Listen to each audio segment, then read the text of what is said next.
আয় আমার নবী সাল্লাল্লাহু তাআলা আলাইহি ওয়াসাল্লাম হীরা গুহা থেকে বাড়িতে আসছেন। খাদিজা রাদিয়াল্লাহু তাআলা আনহা আমার নবীজির অবস্থা দেখছেন, গোটা শরীর ঘেমে গেছে। খাদিজা বলেন, ইয়া রাসূলুল্লাহ, আপনার এই অবস্থা কেন? বলে, খাদিজা রে, আজকে আমার আল্লাহ আমাকে কোরআন দান করেছে। বলুন সুবহানাল্লাহ। জিবরাইল আলাইহিস সালাম আমাকে গটমটে করে চেপে ধরেছে, আর কোরআন আমার সহজ হয়ে গেছে, যা বলে তাই মুখস্থ হয়ে যায়। খাদিজা রাদিয়াল্লাহু তাআলা আনহা বললেন, ইয়া রাসূলুল্লাহ, আমি বহু ধন দৌলতের মালিক ছিলাম, আপনাকে বিবাহ করার জন্য আমি সমস্ত ধন দৌলত আপনাকে দান করে দিয়েছিলাম, আর আপনি গরিব মানুষদের বিলিয়ে দিয়েছিলেন। আপনি আমাকে বলেছিলেন, খাদিজা, তিনটা দাবি মানতে হবে। আমি তিনটা দাবি মেনে আপনাকে বিবাহ করেছি। ইয়া রাসূলুল্লাহ, ইয়া হাবিবাল্লাহ, আপনার বয়স কম, আমার বয়স বেশি, আমি আগে মারা যাব। বলুন সুবহানাল্লাহ। খাদিজার বয়স হলো 65। আমার নবীর বয়স তখন কত বলেন? 50 বছর। যাই হোক, আমার বিশ্বনবী সাল্লাল্লাহু আলাইহি সাল্লামকে খাদিজা রাদিয়াল্লাহু তাআলা আনহা বললেন, স্বামী, হুজুর গো, আপনার কাছে কিছু চাইনি, কিছু চাইবো না, আজকে একটা জিনিস চাইব, দিবেন। বলে, কি জিনিস বলো খাদিজা? কোনোদিন চাওনি, আজকে বলো, আমি তোমার আবদার পুরা করব। বলে, ইয়া রাসূলুল্লাহ, এই যে আপনার গায়ে জামাটা, জুব্বাটা দেখছি, এই জুব্বাটা প্রথম কোরআনের স্পর্শ আছে, এই জুব্বাটায় জিবরাইলের স্পর্শ আছে। ইয়া রাসূলুল্লাহ, ইয়া হাবিবাল্লাহ, আমি যদি মরে যাই, আমাকে এই জুব্বাটা গায়ে দিয়ে মাটি দিবেন। বল সুবহানাল্লাহ। নবীজি বললেন, ঠিক আছে। খাদিজা রাদিয়াল্লাহু তাআলা আনহা বললেন, ওসিয়ত যখন করলাম, আরো দুটো করি, আর আমি যখন ইন্তেকাল হয়ে যাব, আমার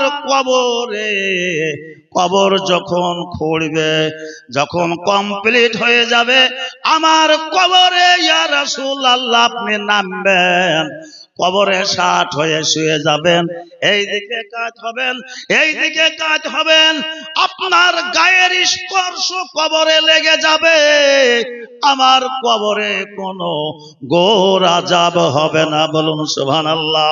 দ্বিতীয় ওসিয়ত হলো এই। তৃতীয় ওসিয়ত হলো, আমাকে কবরে রেখে যখন দোয়া করে চলে আসবেন, তখন আপনি আমার কাছে থাকবেন গো হুজুর, কারণ আমার মুনকির নকিরকে দেখে বড় ভয় হয়, আমি প্রশ্নের উত্তর দিতে পারবো না। আপনার কাছে আমি এটাই চাইছি, মুসল্লিরা চলে আসবে, আর আপনি আমার মাথার কাছে বসে থাকবেন, আমার প্রশ্নের উত্তর আপনি দিবেন। বলুন সুবহানাল্লাহ। এই তিনটা ওসিয়ত খাদিজা জীবিত অবস্থায় আমার নবীকে করেছিলেন। খাদিজা রাদিয়াল্লাহু তাআলা আনহা, সংক্ষিপ্ত আলোচনা করছি, খাদিজা ইন্তেকাল করলেন। ইন্না লিল্লাহি ওয়া ইন্না ইলাইহি রাজিউন। নবী ভেঙে পড়লেন, আহারে আদরের বিবি, তুমি আমাকে ছেড়ে চলে গেলা।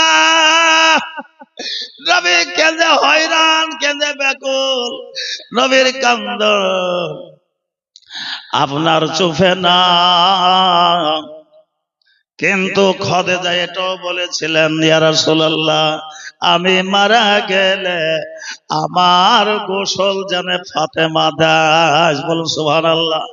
নবীজি বললেন, কেন, আরো 3 বিটি আছে, 4 জনা মিলে দিবে। বলে, না, খাদিজা সারা বিশ্বের জান্নাতি মেয়েদের হবে নেত্রী সর্দার, আমার বিটি জান্নাতের সর্দার। অতএব আমার বিটি ফাতেমা আমাকে গোসল দিবে। খাদিজা ইন্তেকাল করলেন, নবী ফাতেমাকে ডেকে নিয়ে আসলেন, বললেন মারে দাঁড়াও আমি আসছি। বাড়ির ভিতর থেকে ওই জুব্বাটা, পুরাতন জুব্বাটা এসে এনে বেটে ফাতেমার হাতে দিলেন, মারে তোমার মার গোসল দিয়া এই জামাটা পরিয়ে দিও।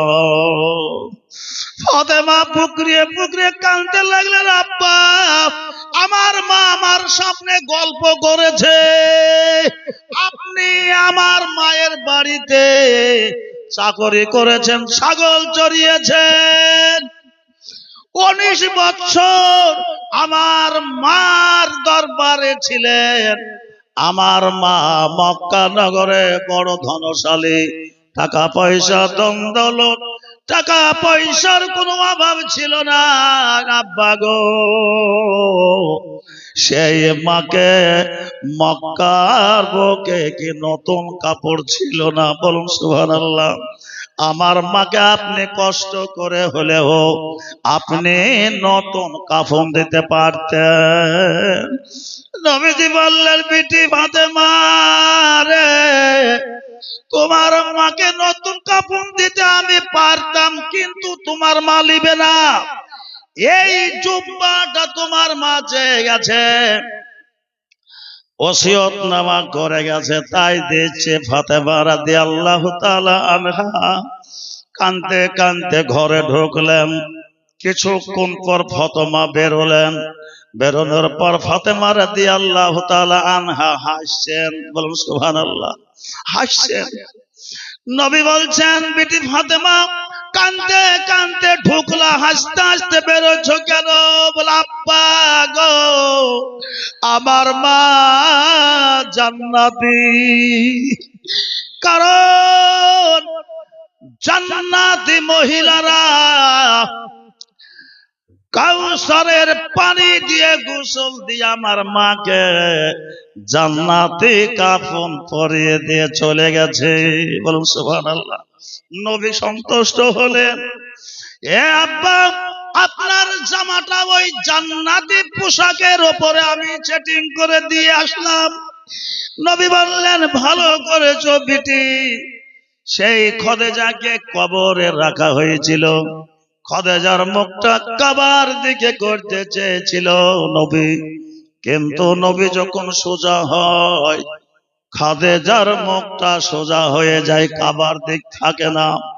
একবার দুবার তিনবার নবীর মধ্যে চিন্তা আসলো, 40 বছর বয়সে বিবাহ করেছি, খাদিজা আগে 2টো বিবাহ করেছে, 2 সংসার হয়েছে, না জানি খাদিজার কি কোন ভুল আছে না কোন ত্রুটি আছে, খাদিজার মুখ কেন কাবার দিকে থাকে না? সব মানুষের মুখ কাবার দিক থাকে, কিন্তু খাদিজার মুখ কেন কাবার দিকে থাকে না? নবী চোখের পানি ফেলে কাঁদছেন। আল্লাহ বলছেন, জিবরাইল আমার বন্ধুকে বলে দিয়ে এসো। যা বললেন জিবরাইল আলাইহিস সালাম এসে বলছেন, ইয়া রাসূলুল্লাহ, আপনার খাদিজার মুখ কাবার দিকে থাকবে না। আল্লাহ বললেন, খাদিজার মুখ থাকবে আমার দিক, আমি আল্লাহর মুখ থাকবে খাদিজার দিক। বলুন সুবহানাল্লাহ। কারণ এই খাদিজা সর্বপ্রথমে ইসলামিক ঝান্ডা কালেমা লা ইলাহা ইল্লাল্লাহু মুহাম্মাদুর রাসূলুল্লাহ সাল্লাল্লাহু আলাইহি সাল্লাম, এই খাদিজা সর্বপ্রথমে আমার নবীকে বিশ্বাস করে, আমি আল্লাহকে বিশ্বাস করে কলেমা পড়েছিল। এর জন্য আমি খুশি, এর জন্য আমি ধন্য। খাদিজা আমার মুখ দেখবে, আমি খাদিজার মুখ দেখব, কাবার দিক খাদিজার মুখ থাকবে না। বলুন সুবহানাল্লাহ। জিবরাইল আলাইহিস সালাম যখন সব বলে দিলেন, আমার নবী খুশি হয়ে গেলেন। তারপরে ঢেকে দিয়ে মাটি দিয়ে সমস্ত মুসল্লিরা বাড়ি আসতেছে। নবী আমার খাদিজার মাথার গোড়ে বসে পড়লেন। আবু বকর সিদ্দিক রাদিয়াল্লাহু তাআলা আনহু বলছেন, ইয়া রাসূলুল্লাহ, আপনি বুদ্ধিমান, আপনি জ্ঞানী মানুষ, আপনি যদি ভেঙে পড়েন তাহলে সাধারণ মানুষ কি করবে? হুজুর, আপনি তো বলেছেন 40 ধাপ হলে চলে গেলে মুনকির নকির ফেরেশতা আসবে, আপনি থাকলে তো ফেরেশতা আসবে না। নবীজি বললেন, সাহাবীরা শোনো, আবু বকর, খাদিজা জীবিত অবস্থায় আমার কাছে ওয়াদা নিয়েছে, আমি যেন মুনকির নকিরের প্রশ্নের উত্তর যেন আমি দেই। এই কথা খাদিজা আমাকে বলে গেছে, তাই আমি বসে আছি মুনকির নকিরের প্রশ্নের উত্তর দেওয়ার জন্য। বলুন সুবহানাল্লাহ। এইবার বসে আছেন এমত অবস্থায়